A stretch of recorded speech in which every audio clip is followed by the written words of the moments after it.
के सामने खड़ी थी। अचानक कांच में एक महिला की छवि उभरने लगी और उसके हाथों में उसे वजन लगने लगा। वो उस वजन को संभाल पाती उसके पहले एक जोरों की चीख उसके कानों में आई। उसे लगा उसके कान के पर्दे फट जाएंगे। उसने अपने हाथ अपने कानों पर रख लिया, मगर ये क्या, उससे तो ये बहुत बड़ी गलती हो गई।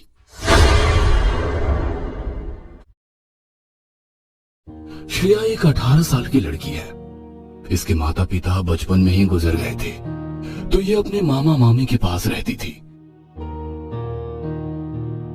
अपनी बहन की आखिरी निशानी समझकर मामा तो श्रेया से बहुत प्यार करते थे, मगर मामी श्रेया को परेशान करने में कोई भी कसर नहीं छोड़ती थी। मामा के सामने तो अच्छे बनने का नाटक करती,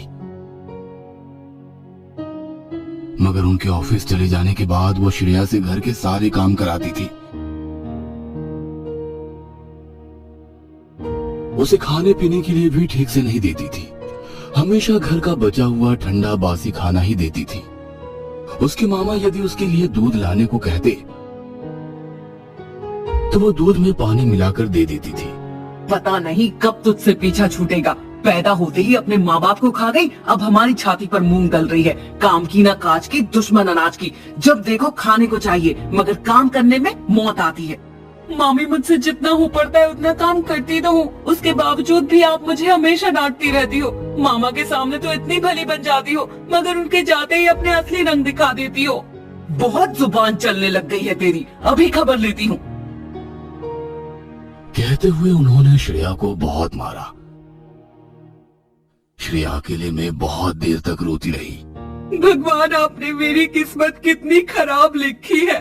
क्या मुझे हमेशा जीवन भर ऐसे ही दुख मिलता रहेगा, या कभी कोई सुख भी मिलेगा?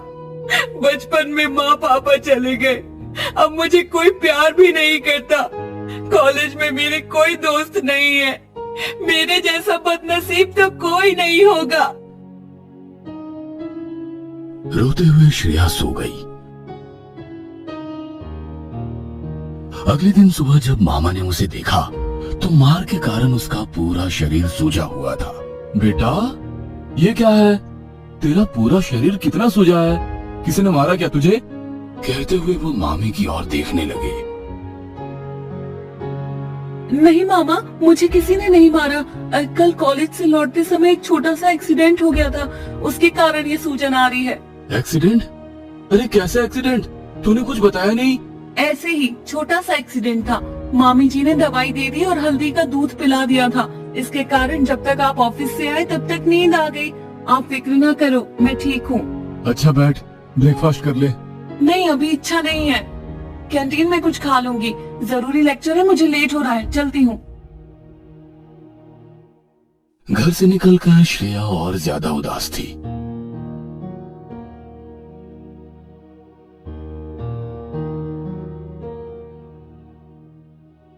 कॉलेज की लाइब्रेरी में बैठी वो किताबों के पन्ने पलट रही थी, मगर उसका मन पढ़ने में नहीं लग रहा था। वो कोई कहानी की किताब ढूंढने के लिए उठी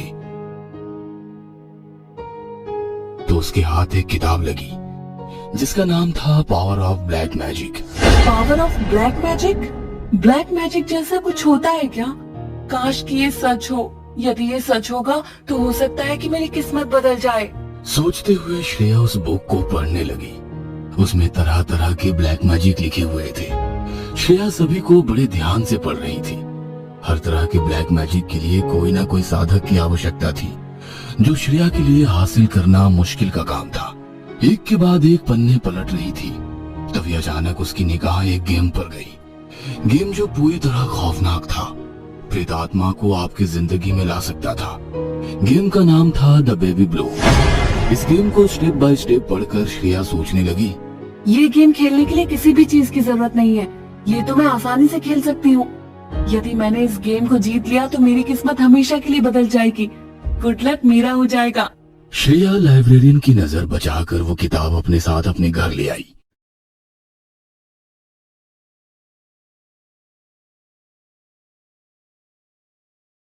रात को सबके सो जाने के बाद वो दोबारा उस किताब को खोलकर पढ़ने लगी।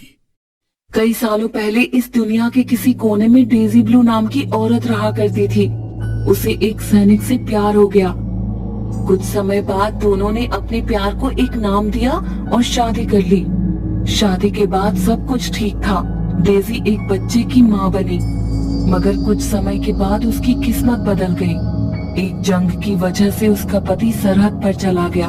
डेजी को अब तक अपने पति के साथ रहने की आदत हो गई थी। पति के चले जाने के बाद वो अकेली हो गई और उसका मानसिक संतुलन बिगड़ने लगा।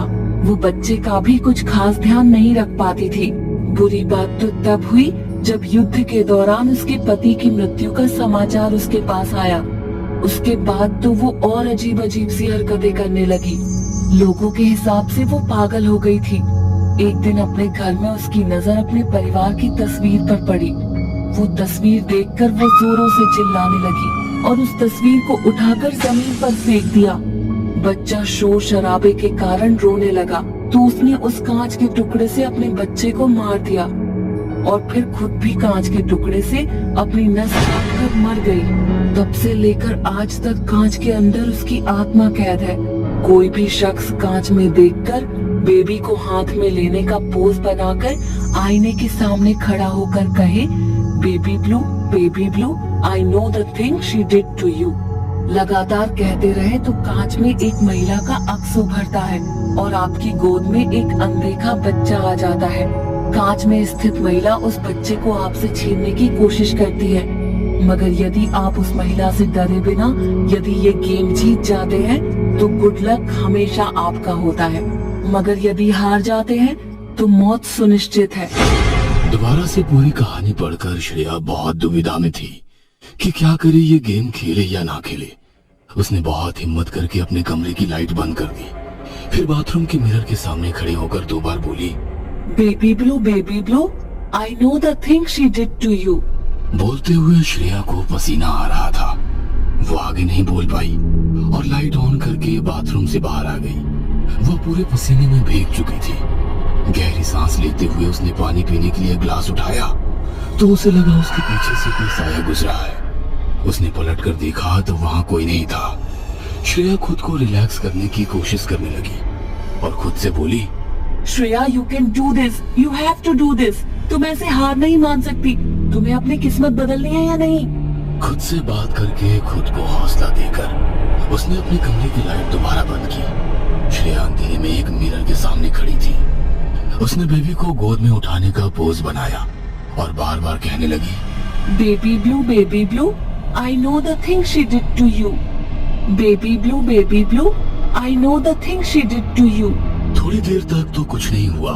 वो हार कर कमरे की लाइट चालू करने ही वाली थी कि अचानक कांच में एक महिला की छवि उभरने लगी और उसके हाथों में उसे वजन लगने लगा। उसे लगा एक छोटा बच्चा उसकी गोद में है। वो उस वजन को संभाल पाती उसके पहले एक जोरों की चीख उसके कानों में आई। उसे लगा उसके कान के पर्दे फट जाएंगे। जैसे जैसे उसने उस चीख को सहन किया, मगर वो कांच वाली महिला बार बार उसके कानों में बहुत शोर कर रही थी। उसे ये शोर बर्दाश्त नहीं हो रहा था और उसने अपने दोनों हाथों को झटक कर हाथ अपने कानों पर रख लिया। मगर ये क्या, उससे तो ये बहुत बड़ी गलती हो गई। अब बच्चा उसके हाथ में नहीं था। श्रेया इस गेम में हार चुकी थी। उसे उस महिला से नहीं डरना था, मगर श्रेया उस महिला से बुरी तरह डर गई। अब उसे समझ नहीं आ रहा था कि वो क्या करे। महिला के डराने का शोर बंद होते ही उसके कान में एक बच्चे के रोने की आवाज गूंजने लगी और उसने महसूस किया कि वो आईने वाली महिला आईने से बाहर आ गई है। उसने लाइट चालू कर ली और डर के कारण श्रेया जोर से चीखने लगी। रोशनी होते ही वो आत्मा वहां से चली गई। उसकी चीख सुनकर घर के सब लोग उसके कमरे में आ गए। रात में भी चैन नहीं है। ए लड़की, इस तरह क्यों चिल्ला रही है? मानो कोई भूत देख लिया हो। कभी तो बच्ची से प्यार से बात कर लिया करो, देखो कैसी घबराई हुई है बेचारी। तभी मामी की निगाह उस किताब पर गई जिस किताब को पढ़कर श्रेया ने बेबी ब्लू मैजिक किया था। मामी ने वो किताब उठाकर मामा को दिखाई। ये देखो, अपनी भांजी के कारनामे, काला जादू करना सीख रही है। अपने मम्मी पापा को तो खा गई, अब हमें भी खा जाएगी। श्रेया, ये सब क्या है बेटा? इस तरह की किताब तुम्हारे पास क्या कर रही है? श्रेया के पास अपने मामा की बात का कोई जवाब नहीं था। वो खामोश थी। मामा मामी नाराज होकर उस कमरे से बाहर चले गए। अभी तक तो मामी नाराज होती थी, अब मामा भी नाराज हो गए। लगता है मेरा और बैड लक चालू होने वाला है। ऐसा कहकर श्रेया सोने चली जाती है। तभी उसके कानों में बच्चे के रोने की आवाज आने लगती है। वो अपने कान को बंद करके अपने बिस्तर पर चुपचाप लेट गई। उसे महसूस हुआ कि उसके बिस्तर पर उसके साथ कोई है। उसके कानों में धीरे धीरे आवाज आ रही थी, Shreya, Shreya, I know the thing she did to you. Shreya ने जैसे ही अपनी आंखें खोली, उसके बगल में एक डरावनी सी औरत सो रही थी। उसे देखकर श्रेया के पसीने छूटने लगे। उसके मुंह से आवाज निकलनी बंद हो गई। उसका दिल तेजी से धड़कने लगा, सांस फूलने लगी और वो बेहोश हो गई। अगली सुबह जब श्रेया की आंख खुली तो उसने देखा कि उसके बिस्तर पर कोई नहीं है। जब कॉलेज जाने के लिए श्रेया तैयार हुई तो कांच में उसे अपने डेस्क की जगह उसी औरत का अक्स नजर आया। वो औरत फिर से बोली, Shreya, Shreya, I know the thing she did to you. वह तुरंत अपने कॉलेज चली गई और लाइब्रेरियन को वो बुक सबमिट करा दी। ये बुक तुम्हारे पास क्या कर रही है? ये इस कॉलेज की नहीं है, यहाँ क्यों लेकर आई? कल मैं चुपचाप यहीं से ये बुक लेकर गई थी, मगर मुझे अब ये बुक नहीं चाहिए। ये बुक यहाँ की नहीं है, इसलिए हम नहीं ले सकते। आजकल तुम बच्चों को इस तरह की बुक पढ़ने का बहुत शौक हो गया है। श्रेया को लाइब्रेरियन के पीछे वही औरत खड़ी नजर आई। लाइब्रेरियन के मना करने के बावजूद भी श्रेया उस बुक को वहां रखकर चली गई और सीधे कॉलेज के वॉशरूम में जाकर मुंह धोने लगी। मुंह धोकर जब कांच में उसने अपना चेहरा देखा तो कांच में उसी महिला का अक्स था। Shreya, Shreya, I know the thing she did to you. इस बार श्रेया खुद को बचा पाती। उसके पहले वो साया उस कांच में से बाहर आया और श्रेया का सर उसी कांच में गिर गया।